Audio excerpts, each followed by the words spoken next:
Hi అండి. అందరికీ నమస్తే. నేను మీ శ్రీకృష్ణ తులసి. అందరూ ఎలా ఉన్నారు? బాగున్నారా? ఈరోజు ఈవినింగ్ వ్లాగ్ ఒకటి మీతో షేర్ చేసుకోబోతున్నాను. వీడియోని లైక్ చేసి వీడియో లాస్ట్ వరకు చూడండి. అలాగే మన ఛానల్ని కొత్తగా ఎవరైనా చూస్తుంటే కనుక సబ్స్క్రైబ్ చేసుకోండి. అలాగే వీడియో ఎలా ఉందో చెప్పడం మాత్రం అస్సలు మర్చిపోవద్దు.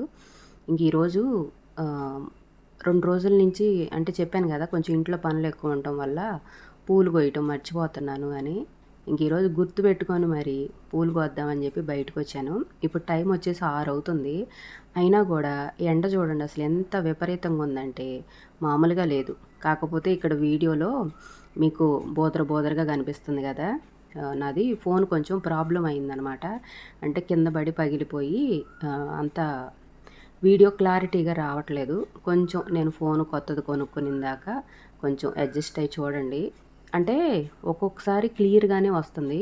ఒక్కొక్కసారి మాత్రం బోదరగా వస్తుందనమాట. ఇంక ఫోను ప్రాబ్లమ్ అయిపోయింది. చెప్పాను గదా, కొంచెం నేను డబ్బులు అడ్జస్ట్ చేసుకొని కొత్త ఫోన్ కొనుక్కునిందాక వీడియోస్ కొంచెం ఇలాగే ఉంటాయన్నమాట. కొంచెం అడ్జస్ట్ చేసుకొని చూస్తూ నాకు సపోర్ట్ చేయండి. ఇంకా ఆరైనా గూడా ఎచ్చగా వడగొట్టినట్టుగా ఉంటుందనమాట. ఈ ఎండలకి మనకే ఇలా ఉంటే ఇంకసలు పెద్దవాళ్ళ పరిస్థితి ఏంటా అని ఆలోచించాను. అసలు ఎంత ఎండలుగా ఉన్నాయంటే మామూలుగా లేదు. అసలు ఆరైనా గూడా ఎచ్చగా వడగొడుతుంది. ఇంకసలు బయటికి రావాలంటేనే భయం పడుతుందనమాట. ఇలాంటి టైంలోనే నేను పనులు ఎక్కువగా పెట్టుకుంటా ఉంటా. ఇంకా తప్పదు గదా, ఏ పని పక్కన పెట్టేసేయలేము. బూజులు దులుపుతున్నాననమాట. షెల్ఫ్‌లు అయి సర్దటం అయ్యి పెట్టుకున్నాను. రోజు కొంచెం సర్దుకుంటా ఉన్నా. మొదలుపెట్టి కూడా 5, 6 రోజులు అయిందిలేండి. కొన్ని వీడియోస్ తీస్తున్నాను, కొన్ని తీయటం లేదు. అంటే ఫోను పెట్టి స్టాండ్ పెట్టి తీయటానికి కూడా స్టాండ్ కూడా ఇరిగిపోయింది అని చెప్పాను కదా. అప్పటి నుంచి అసలు కొనుక్కోలేదు. నేను వీడియో తీసే టైంకి ఎవరన్నా ఉంటే వీడియో తీయించుతున్నాను. లేకపోతే నాకు నేను ఇట్లా ఒక చేత్తో వీడియో తీసుకుంటూ ఒక చేత్తో పని చేసుకుంటా ఉన్నా. కుదిరిన చోట ఇట్లా తీసుకుంటున్నాను. మనం ఎవరన్నా తీసేవాళ్ళు అందుబాటులో ఉంటే ఆ టైంకి ఎవరో ఒకళ్ళు హెల్ప్ చేస్తున్నారనమాట. ప్రస్తుతానికైతే వీడియోస్ కూడా అలా తీసుకుంటున్నా. కొంచెం టైం పట్టిద్దిలేండి. నేను ఫోన్ స్టాండ్ తీసుకోవటానికి, ఫోన్ తీసుకోవటానికి కొంచెం ఇంట్లో ఖర్చులు కూడా ఎక్కువగా ఉన్నాయన్నమాట ఇప్పుడు. వీలు చూసుకొని కొనుక్కుంటా. అసలే ఎండలు 4 రోజుల నుంచి అయితే బాగా ఎక్కువగా ఉన్నాయి. సాయంత్రం 6 అయినా కూడా బయటికి రావాలి అంటే వామ్మో అన్నట్టుగా ఉంది. తప్పదు కదా. కొన్ని పనులు ఇంట్లోనే చేసుకుంటున్నా. కొన్ని బయట చేసుకుంటున్నాననమాట. కొంచెం చల్లటి గాలి వస్తుంది అనుకున్నప్పుడు బయట చేసుకుంటున్నా. బయట ఎచ్చగా వడగాలి కొట్టినట్టుగా ఎండ ఎక్కువగా ఉన్నప్పుడు ఇంట్లో చేసుకుంటున్నాననమాట. ఈరోజు స్వీట్ ఏదన్నా తినాలి అనిపిస్తుంది అని ఇంట్లో వాళ్ళు అడిగారనమాట. అందుకోసం మా అమ్మకు కూడా గులాబ్ జామ్ అంటే చాలా ఇష్టం. అందుకని చెప్పి ఇంట్లో ప్యాకెట్ ఉంటే గులాబ్ జామ్ చేద్దాము అని చెప్పేసి పిండి అయితే కలిపి పెట్టాను. నేను పిండి కలిపే విధానం చూశారు కదా, చాలా పల్సగా, అంటే చపాతీ పిండి అంత గట్టిగా ఏం కలపను, చాలా లూజ్గానే కలుపుతా. కొంచెం 2 స్పూన్లు నెయ్యి వేసి వాటర్ వేసి కలిపి పక్కన పెట్టాను అనమాట కొంచెం సేపు. తర్వాత పాకానికి కూడా ఒక పక్కన పొయ్యి మీద పెట్టాను. నేను ఒక ప్యాకెట్కి దగ్గరగా ఒక పావు కేజీ పంచదార వేసానమాట. అంటే పంచదార మనం తినే స్వీట్ని బట్టి, కొంతమంది తీయగా తింటారు కదా, అట్లాగే మనం తినే తీపిని బట్టి సుమారును వేసుకోవటమే. నేనైతే కొలత ఏం చేయను ఎప్పుడు. మనం ఈ కలిపి పెట్టుకున్న పిండిని కొంచెం ఒక 10 నిమిషాలు పక్కన పెట్టేశాను కదా. తర్వాత తీసి పగుళ్ళు లేకుండా నున్నగా ఉండలు చేసుకోవటమే. ఉండలు కూడా చేసి పక్కన పెట్టేసుకున్న తర్వాత ఆయిల్లో అయినా వేపుకోవచ్చు, లేకపోతే నెయ్యి ఉంటే నేతిలో అయినా వేపుకోవచ్చు. అది మన ఇష్టం. నేతిలో అయితే చాలా బాగుంటుంది టేస్ట్. నేనైతే ప్రస్తుతానికి ఆయిల్లోనే, సన్ఫ్లవర్ ఆయిల్ ఉంటుంది కదా, దాంట్లో వేపుతున్నాను అనమాట. ఇట్లా సిమ్లో పెట్టుకొని వేపుకున్నాము అంటే లోపల గట్టిదనం లేకుండా మొత్తం ఏగుతాయి అనమాట. మనం ఇట్లా తిప్పుకుంటానే ఉండాలి. తిప్పుకుంటే సిమ్లో వేపుకుంటే కలర్ అది మంచిగా వచ్చింది అనమాట. మొత్తం గోల్డెన్ కలర్లో వచ్చేదాకా వేపుకొని పక్కన పెట్టిన తర్వాత ఒక 10 నిమిషాలు అలా వదిలేసేయాలి. వెంటనే పాకంలో అయితే అస్సలు వేయొద్దు. మనం తీసి పక్కన ఒక 10 నిమిషాలు పెట్టాము అంటే మనకి అవి పాకంలో వేసిన తర్వాత కలర్ కానీ టేస్ట్ కానీ ఆయిల్ అనేది ఆ పాకంలోకి దిగకుండా టేస్ట్ బాగుంటాయి అన్నమాట. ఇంకా నేనైతే చేసుకున్న ఉండలు మొత్తం ఇట్లా సిమ్లో పెట్టి వేపుకొని పక్కన పెట్టేసుకున్నా. ఇంకా ఒక పక్క పాకం కూడా ఉడుకుతుంది కదా, ఇంకా పాకం ఉడికిన తర్వాత అప్పుడు వేస్తానన్నమాట. ఈలోపు ఒక విషయం చెప్తా చూడండి. ఇవి ఇట్లా గులాబ్ జాములు ఏపి పక్కన పెట్టిన తర్వాత అట్లా పచ్చి తినటం మీలో ఎంతమందికి ఇష్టం? నాకైతే భలే అనిపిస్తుంది. అంటే నాకెందుకు అవి చాలా టేస్ట్గా అనిపిస్తాయి అనమాట. ఒకటి రెండు వేస్తూనే ఉంటా. ఈ గులాబ్ జామ్ ఎప్పుడు చేసినా సరే ఆ పచ్చియే అట్లా వేపి పక్కన పెట్టినయే తింటూ ఉంటాను. ఎందుకో తెలియదు, నాకు భలే నచ్చుతాయి. మీలో ఎంతమందికి ఉంది ఇలాంటి అలవాటు? నా అలవాటు పోకుండా హనీకి కూడా వచ్చిందనమాట. హనీ కూడా అంతే, వేపినయే 2, 3 తింటూ ఉంటుంది. అంత ఇష్టం అనమాట. ఒక్కొక్కసారి అనిపించిద్ది అసలు పాకంలో వేయకుండా ఇలాగే తింటే బాగుండేమో అనిపించిద్ది. ఇంకెట్లా కొన్ని కొన్ని అలవాట్లు హనీకి నాకు చాలా వరకు ఒకేలా ఉంటాయి అన్నమాట. ఇంకా ఎంత కాదనుకున్నా తల్లి కూతుళ్ళం కదా, ఇంకా కొన్ని కొన్ని అలాగే వస్తాయి. ఇంకా అయితే ఇంకా గులాబ్ జాము పాకం ఉడికిన తర్వాత పాకంలో వేసేసా. ఒక 10 నిమిషాలు ఆపిన తర్వాత వేసాను. వేసి ఇంకా వాటిని అట్లా స్పూన్తో అట్లా మొత్తం పాకంలో ముంచి పక్కన పెట్టేసా. మూత పెట్టి పక్కన పెట్టేశాను. ఇంకా ఒక అరగంట గంట సేపు మనం కదిలీయకుండా అట్లా వదిలేసామనుకోండి, చక్కగా పాకం పట్టి టేస్ట్ బాగుంటాయి అన్నమాట. ఇంకోటి ఏంటంటే మనం ఎంత పెద్ద గిన్నెలో వేసుకుంటే అంత బాగా పాకం పట్టుకుంటే బాగుంటాయి. మనం ఇరుకు గిన్నెలో వేసామనుకో పాకం సరిగా అవి పీల్చుకోవడానికి ప్లేసు సరిపోక ఒక పక్క గట్టిగా ఒక పక్క మెత్తగా అలా ఉంటాయి అన్నమాట. ఇంకా కొంచెం పెద్ద గిన్నె తీసుకుంటేనే బాగుండిద్ది. ఇంకా అవి గులాబ్ జామ్ పాకం పట్టడం అయిపోయి అవన్నీ దాంట్లో వేసిన తర్వాత మూత పెట్టేసి పక్కన పెట్టేశాను కదా, ఇంకా బయటకు వచ్చాను అనమాట. మొక్కలకి నీళ్లు పెడదాము అని చెప్పి. ఇంకా అసలు మొక్కలు అయితే ఎండిపోయినట్టు అయిపోతున్నాయి. ఏ రోజు కాదు, మనుషులమే తట్టుకోలేకపోతున్నాం. ఏది ఇంట్లో ఉండి కూడా వామ్మో వాయి అనుకుంటున్నాం. ఇంక ఈ మొక్కలు పాపం ఎండలోనే ఉంటున్నాయి కదా, ఇంక ఇవి ఎంతవరకు తట్టుకుంటే చెప్పండి. ఎంత నీళ్లు పెట్టినా సరే ఎండిపోయినట్టుగా అయిపోతున్నాయి. ఈ వడగాలికి ఎండలు మామూలుగా ఉండలేదు కదా. ఇంకా ఏ పూటకు ఆ పూట నీళ్లు పెడతానే ఉన్నా. చూడాలి మరి, ఉన్నదే 4 మొక్కలు, అవి కూడా ఎన్ని ఉంటాయో ఎన్ని పోతాయో ఈ ఎండలకి అన్నట్టుగా ఉందన్నమాట. ఇంక ఇక్కడ గమనించారా, కడ్డీలు అమ్మటే రాళ్ళు కూడా పాతిచ్చాను అనమాట. అంతకుముందు ఇక్కడ మనకి పొయ్యి ఉండేది కదా, వేప చెట్టు ఉండి వేప చెట్టు కింద పొయ్యి ఉండేది అనమాట. మన పాత వీడియోస్ చూసే వాళ్ళకి ఐడియా ఉంటుంది. ఇంక ఇక్కడ ఇప్పుడు కూడా పొయ్యి ఏదన్నా అవసరం అయితే పెట్టుకోవడానికి ఉంటుంది అని చెప్పి పొయ్యి పెడితే గాలి దోలకుండా ఉంటుంది అని చెప్పి కొంచెం ఆ కడ్డీలు అమ్మటే బారికి రాళ్ళు పాతిచ్చాను. ఈరోజే పాతారనమాట. అంటే మొన్న ఒక రోజు 2-3 రాళ్ళు పాతంగానే మా వారు బయటికి వెళ్ళాల్సి వచ్చింది. ఇంకా అది అట్లా ఆపేశారు. ఇంక ఈరోజు అయితే మళ్ళీ పెట్టారనమాట మిగతా రాళ్ళు. అంటే నాపరాళ్ళు ఇట్లా వరుసనే పాతిచ్చాను. ఇంక ఇక్కడ పొయ్యి పెట్టుకోవాలి అనుకుంటున్నాను కానీ, అంతకుముందంటే మనకి వేప చెట్టు ఉండేది. ఇప్పుడు ఆ వేప చెట్టు అది కరెంటు తీగలకు అడ్డం వస్తుంది అని చెప్పి తీసేసాం కదా, అదొకటి ర్యాంప్కి కూడా అడ్డం వచ్చిందనమాట. అందుకోసం తీసేసాము.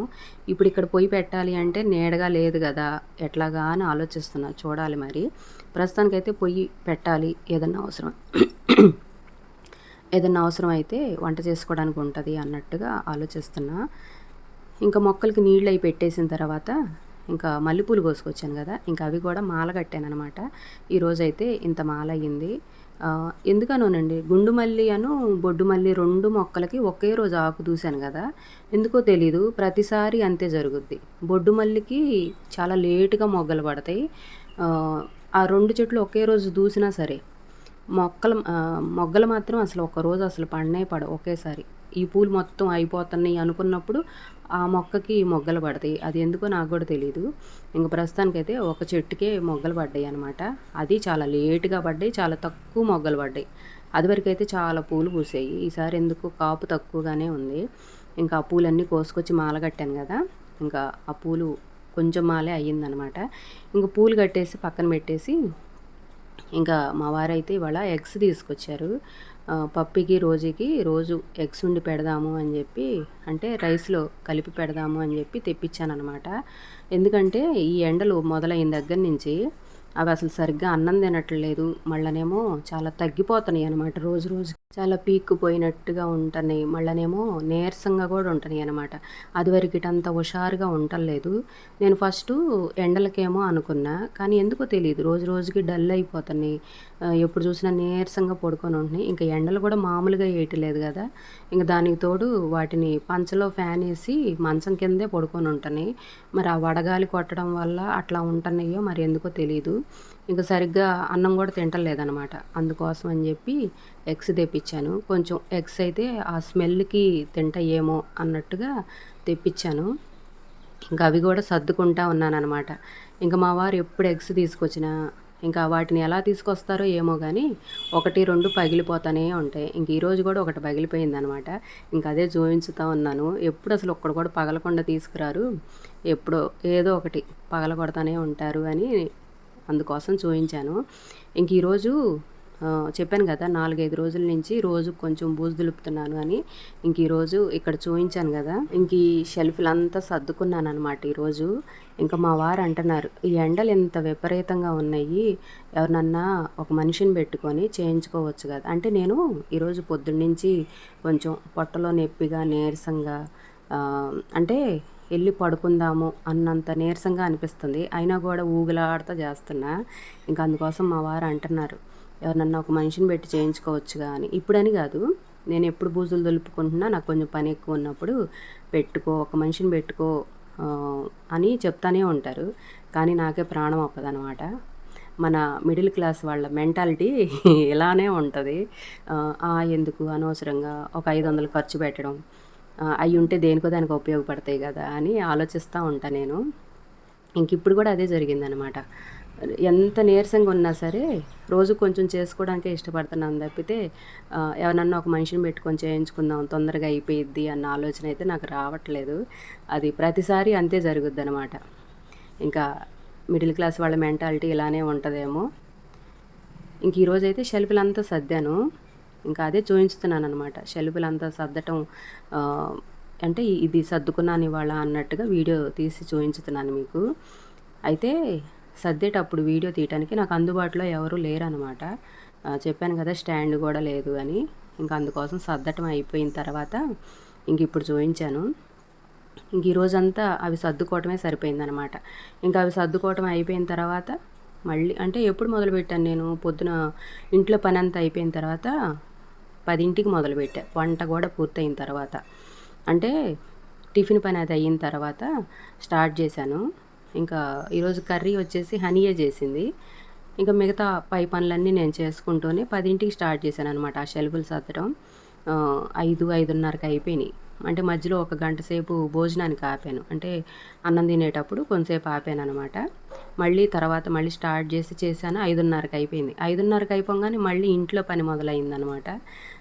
కిందంతా ఊడ్చుకొచ్చి శుభ్రం చేశాను. తర్వాత ఇంక బయట పనులు స్టార్ట్ అయినాయి. ఇలా చెప్తూ ఉంటే చెప్పి నాకు నోరు ఆయాసం వస్తుంది తప్పితే పనులు మాత్రం తరగట్లేదు అనిపిస్తుంది. అయితే ఇంక తర్వాత మళ్ళీ రోజు ఇట్లాగే ఇంట్లో పనులు మొదలనమాట. ఇంక ఇల్లు ఊడ్చుకోవటం, గిన్నెలు కడుక్కోవటం, పిండిలేసుకోవటం. ఇంక ఈరోజు అట్టుకు నానబెట్టాను. ఇంకా పప్పు అయి కడిగేసి పిండి కూడా మిక్సీ పడుతున్నా. ఇంకిలా చేసుకుంటూ వెళ్తా ఉంటే పనులు ఉంటానే ఉంటాయి. ఇంకా నాకని కాదులెండి, ప్రతి ఇల్లాలికి ఈ పనులు ఎప్పుడు ఉండేయే ప్రతిరోజు. తప్పదు కదా!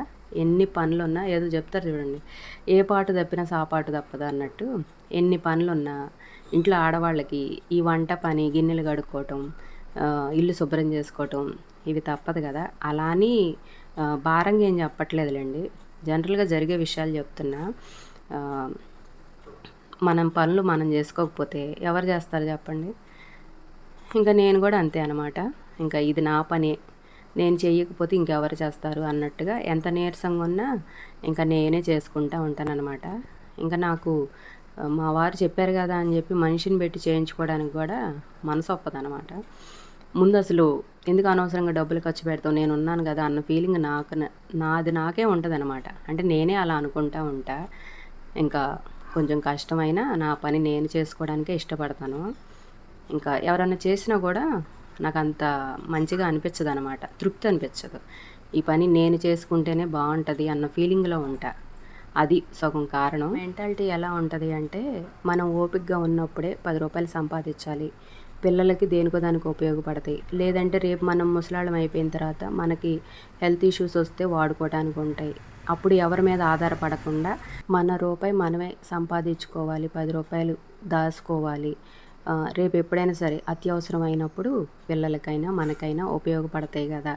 ఇప్పుడు మనం ఓపికగా ఉన్నప్పుడు ఇప్పుడే తిని కూర్చొని మనం కూర్చొని పని వాళ్ళని పెట్టి వాళ్ళకి జీతాలు ఇచ్చి చేయించుకొని డబ్బులు ఖర్చు పెట్టడం ఎందుకు అన్నట్టుగా, ఎటు ముందు ముందు చేయలేని పరిస్థితిలో అప్పుడు ఎటు తప్పదు కదా.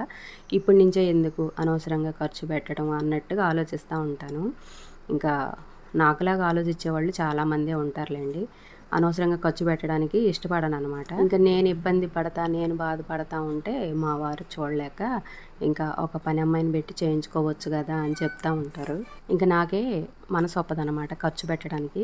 ఇంకా మా వారికి నాకు అదే తేడా. ఇంకా ఆయన నేను పిల్లలు బాగుండాలి అన్నట్టుగా మాకే కొంచెం ఇబ్బంది కలిగినా కూడా ఆయన చూడలేక డబ్బుల గురించి అస్సలు ఆలోచించరు. మా కోసం ఏది చేయడానికైనా ముందే ఉంటారనమాట. ఇంకా నేనైతే ఇలా ఆలోచిస్తాను, మనం ఇప్పటి నుంచి అన్ని ఖర్చులు పెట్టడం ఎందుకు, పిల్లలకి దేనికో దానికి ఉంటాయి, మనం జాగ్రత్త చేయాలి అన్నట్టుగా నేను ఆలోచిస్తూ ఉంటాను. ఇంకా మా ఇద్దరికైతే ఇదనమాట తేడా. ఇంకా పిండి అయితే మిక్సీ పట్టేశాను. మిక్సీ పట్టేసి పక్కన పెట్టేసి ఒకసారి మొత్తం శుభ్రం చేసుకొని ఇంకా పిండి పట్టిన గిన్నెలు అవన్నీ కూడా కడిగేసి అక్కడ పెట్టేశాను. ఇంక ఇప్పుడైతే వంట పని కూడా అయిపోయిందనమాట. రైస్ కడిగి పెట్టాను, ఇంకొక పక్క అన్నం ఉడుకుతూ ఉంది. ఇంక పొద్దున హనీ కర్రీ చేసింది అని చెప్పాను కదా, ఇంకా ఎగ్ కర్రీ చేసిందనమాట. ఇంకా అన్నం కూడా ఒక పక్క ఉడుకుతూ ఉంది. ఇంకా పప్పికి రోజుకి అన్నం పెట్టేసి మేము కూడా తినేసి ఇంకా ఫ్రెష్ అయి పడుకోవటమేనమాట. ఇదండి ఈరోజు వీడియో. మరో వీడియోతో మళ్ళీ కలుద్దాం.